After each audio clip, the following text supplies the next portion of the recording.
میرے خواب میری زندگی، قسط نمبر 4۔ چاروں طرف خاموشی تھی۔ ٹیپو نے باہر نکل کے ادھر ادھر دیکھا، سارے گھروں کا جائزہ لیا۔ اس کی نظر گلِ رانا کی کھڑکی پر پڑی اور وہ مسلسل اس کو دیکھنا شروع ہو گیا۔ گلِ رانا کو اس کی کالی آنکھیں صاف نظر آ رہی تھی۔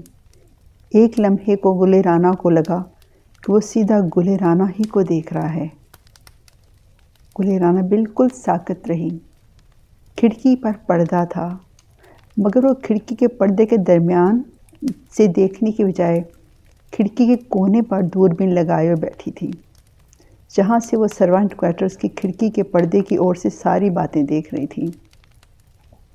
تھوڑی دیر تک وہ لڑکا کھڑا رہا، پھر دروازے کے پاس آ کر بولا، فیضی، جب میں دروازے پر اس طرح 3 بار دستک دوں گا پھر دروازہ کھولنا، ورنہ ہرگز نہیں کھولنا، کچھ بھی ہو جائے، اور خاموش رہنا۔ ویسے بھی میں باہر سے بھی دروازہ بند کر کے جاؤں گا تاکہ سب کو لگے یہاں کوئی نہیں ہے، اور تم بھی اندر سے کنڈی بند کر لینا۔ کچھ اشاروں اور کچھ زبانی، یہ ساری باتیں گلِ رانا کی سمجھ میں آ گئیں۔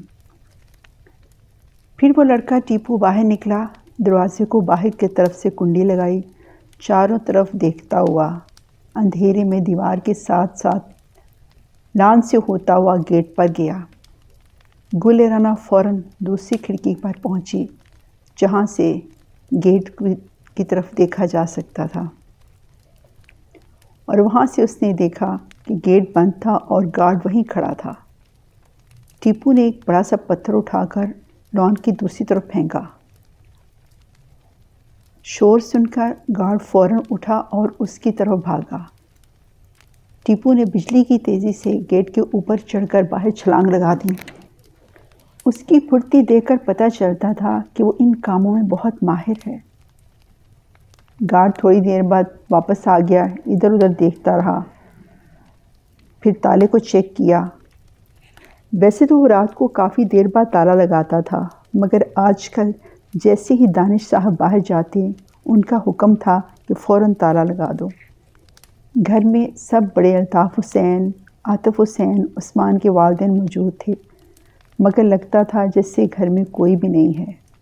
ہر کوئی اپنی جگہ پریشان تھا اور خدا سے دعائیں مانگ رہا تھا۔ اداسی نے اتنا بھرا پورا گھر بالکل ویران کر دیا تھا۔ گلِ رانا سوچ رہی تھی کہ اس کو کیا کرنا چاہیے۔ آخر کار گلِ رانا نے گل خان کو فون کیا۔ دوسری بیل پر گل خان نے فون ریسیو کیا۔ ہیلو رانا، کیا بات ہے؟ خانہ تم کہاں ہو؟ میں گھر کی طرف ہی آ رہا ہوں، بس 10 منٹ تک پہنچ جاؤں گا۔ خانہ تم نے کہیں اور تو نہیں جانا؟ جلدی سے گھر آ جاؤ، گلِ رانا بولی۔ کیا رانا، تم کو ڈر لگ رہا ہے؟ ٹارزن؟ گل خان نے ہنس کر کہا۔ وہ رانا کو بہادر نہیں بلکہ ٹارزن کہتا تھا۔ جلدی آ جاؤ، پھر بات کرتے ہیں۔ اوکے، میں پہنچ رہا ہوں۔ تھوڑی دیر بعد گل خان اور گلِ رانا دونوں ہال میں موجود تھے۔ گلِ رانا نے خانہ کو ساری بات بتائی۔ گل خان بہت حیران ہوا۔ پھر گلِ رانا نے اس کو دوربین کے ذریعے سروینٹ کوارٹرز کے اندر کی ساری سچویشن بھی دکھائی۔ گلِ رانا، تم نے تو کمال کر دیا ہے۔ کیا اب میں احسن کے گھر والوں کو بتا دوں تاکہ وہ اس پریشانی سے تو باہر نکلیں؟ نہیں بھائی، یہ اتنا آسان نہیں جتنا لگ رہا ہے۔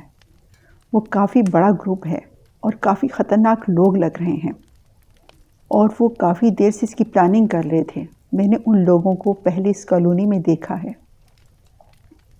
اچھا، پھر اب کیا کیا جائے؟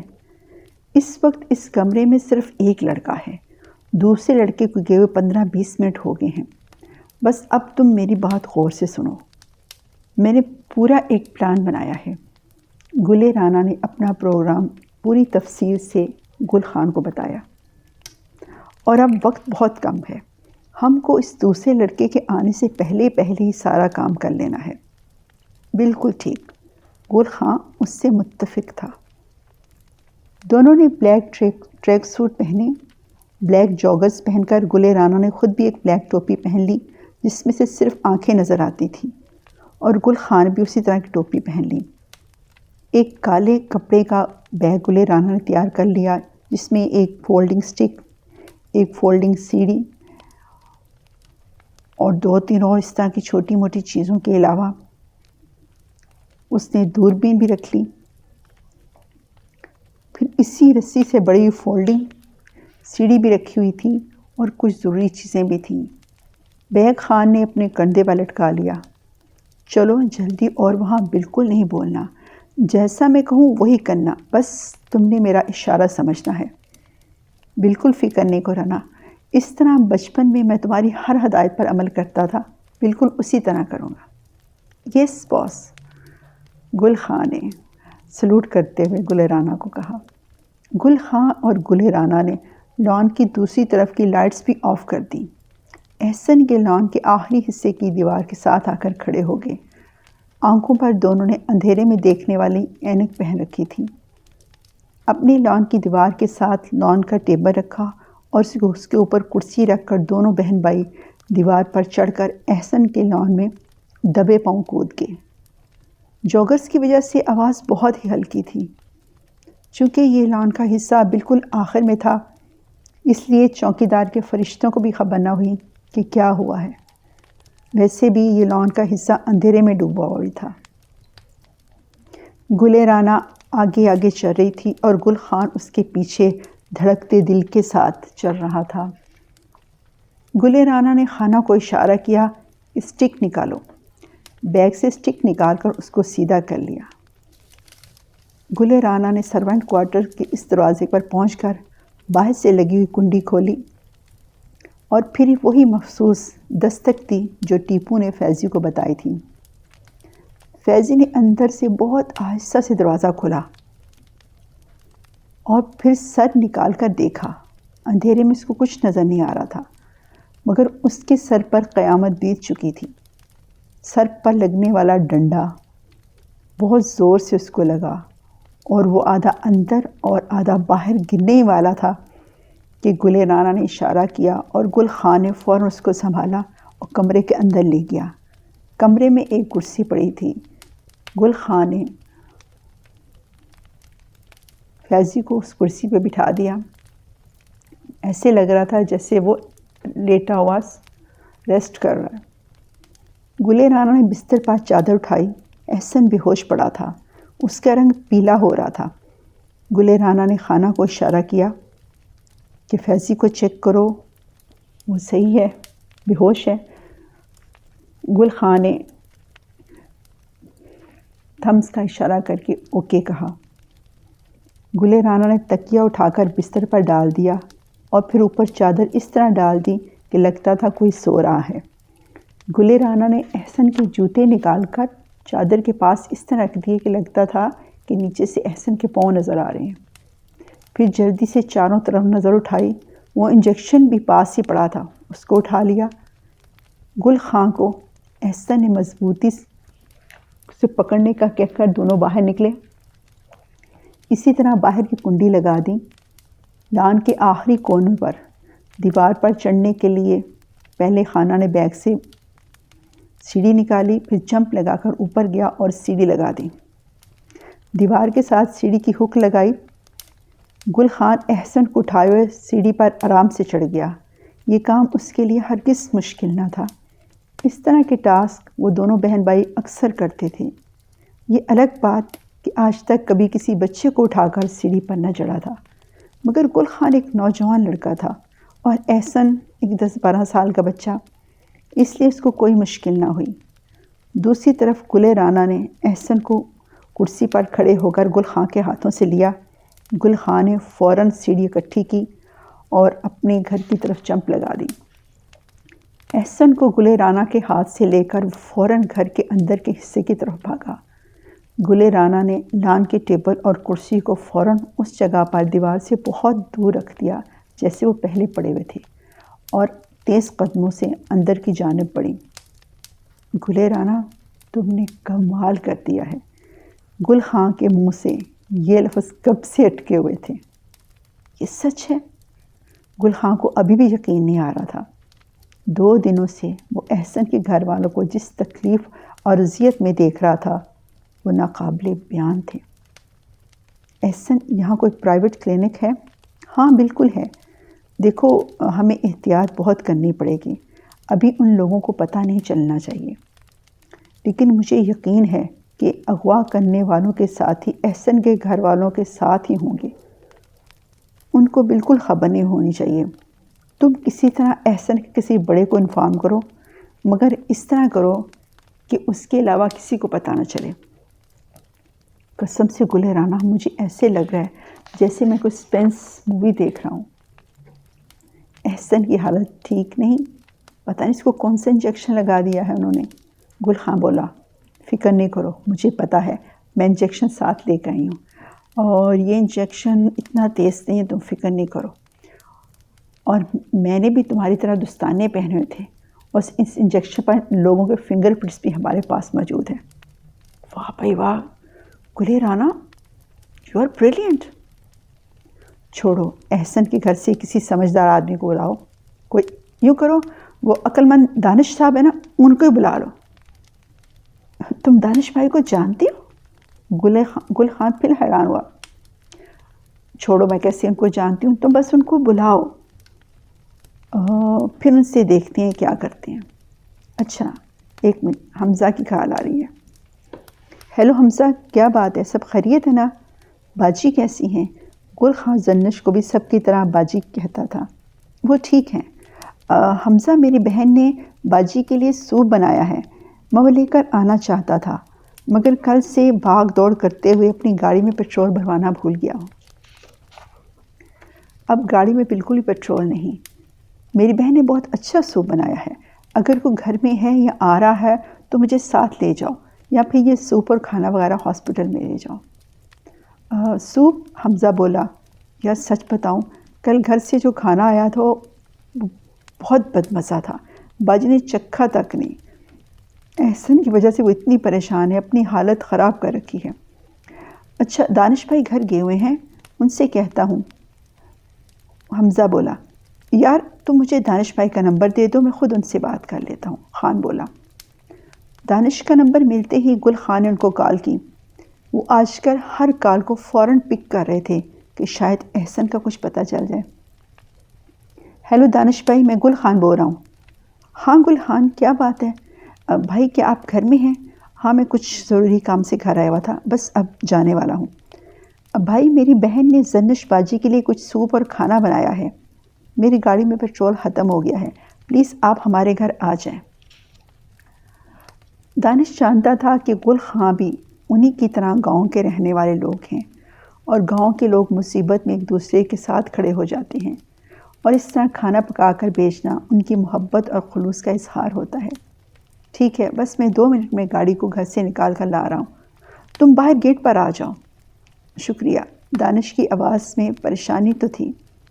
سوری بھائی، پلیز آپ اندر آ جائیں نا، باسکٹ آپ ہی اٹھا کے گاڑی میں رکھ لینا۔ اتنی دیر میں گل رانا نے کچن سے ایک باسکٹ تیار کر لی تھی جس میں فروٹ، جوس وغیرہ رکھ دیا تھا۔ اندر آ جاؤں پلیز بھائی، پلیز۔ اوکے۔ دانش کے پاس کوئی اور چارہ نہ تھا۔ گل خان نے خود کار گیٹ کھول دیا اور خود اندر سے شیشے سے دیکھنے لگا۔ 3 منٹ بعد انہوں نے دیکھا کہ دانش کی گاڑی گیٹ کے سامنے کھڑی ہے، اور پھر وہ اندر داخل ہو گئی ہے۔ کافی بڑا لان پورچ تک گاڑی آ گئی، مگر اندر سے کوئی نہیں نکلا۔ دانش تھوڑی دیر سوچتا رہا، پھر فون اس نے اسی نمبر پر کیا جس سے لاسٹ کال آئی تھی۔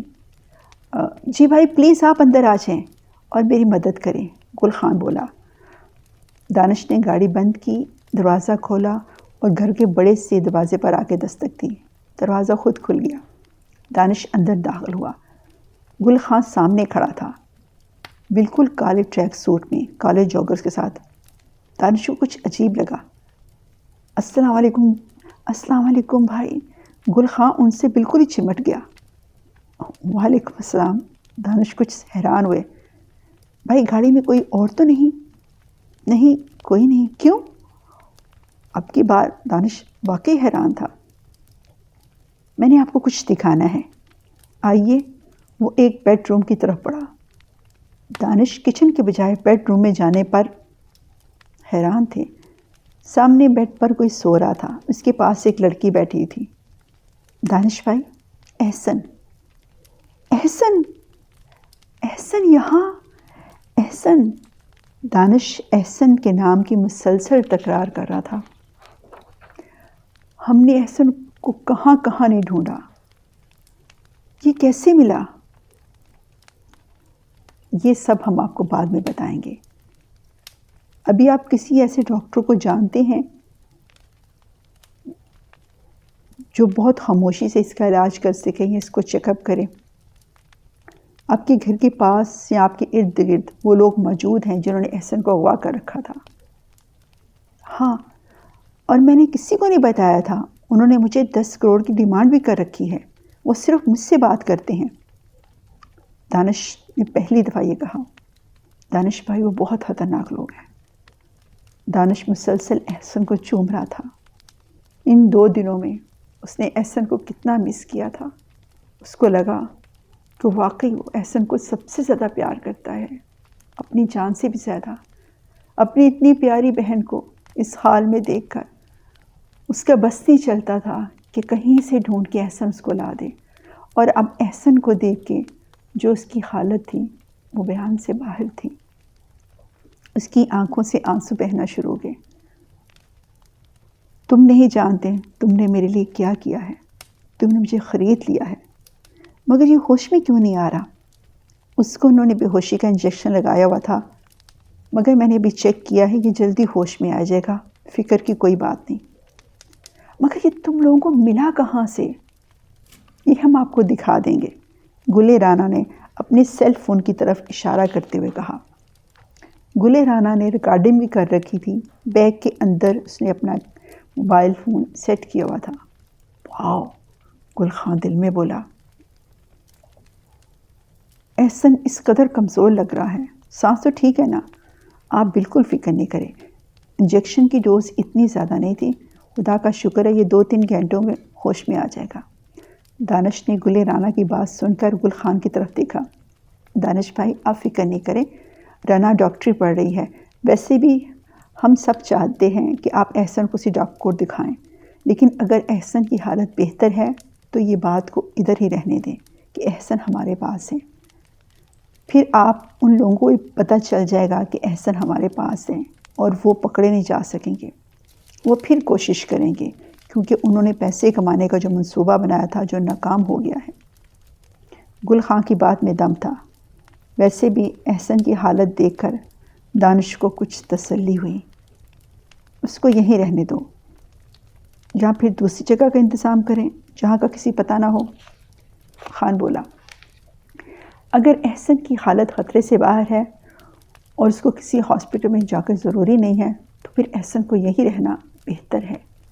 دانش بولا، مجھے 2 بار ان لوگوں کا فون آ چکا ہے اور انہوں نے سختی سے تاکید کی ہے کہ ہرگز پولیس کو نہ بتایا جائے، ورنہ کیا ہوگا۔ جو دھمکی وہ دے رہے ہیں وہ تو میں سوچ بھی نہیں سکتا، بتانا تو بہت مشکل ہے۔ گل خان، تم سوچ بھی نہیں سکتے تم نے ہمارے لیے کیا کیا ہے۔ دانش کی آواز اس کے جذبات سے غماز تھی۔ ابھی کچھ دیر بعد ان کو معلوم ہو جائے گا کہ احسن ان کے ہاتھوں سے نکل گیا ہے۔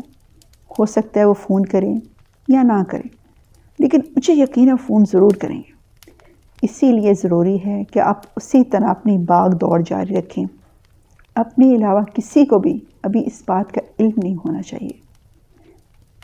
بلکہ میرا خیال ہے کہ جب وہ آپ کو فون کریں تو آپ خود ان سے کہیں کہ آپ نے ان کے باس سے بات کر لی ہے، کیونکہ اس کے باس نے اب ڈبل ڈیمانڈ کر دی ہے، اس لیے پیسہ جمع کرنے میں کچھ ٹائم لگے گا۔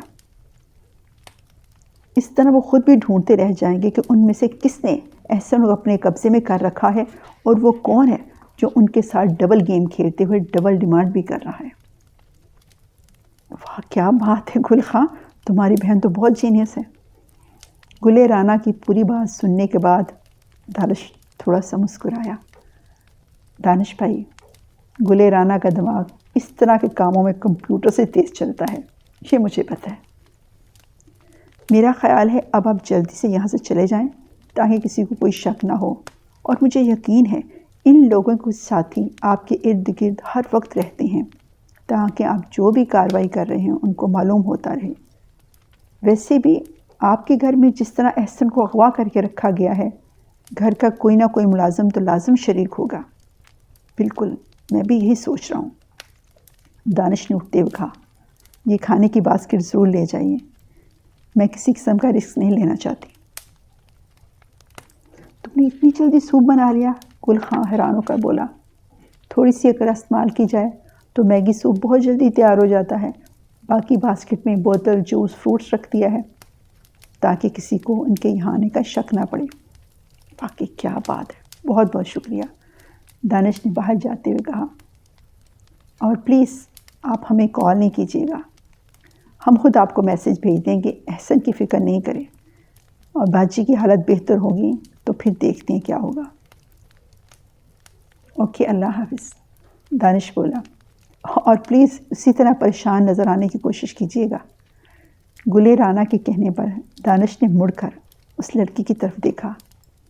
واقعی یہ کوئی عام سی لڑکی نہیں ہے، ہر چیز بہت سوچ کر بولتی ہے۔ شکریہ، دانش تھوڑا سا مسکرایا۔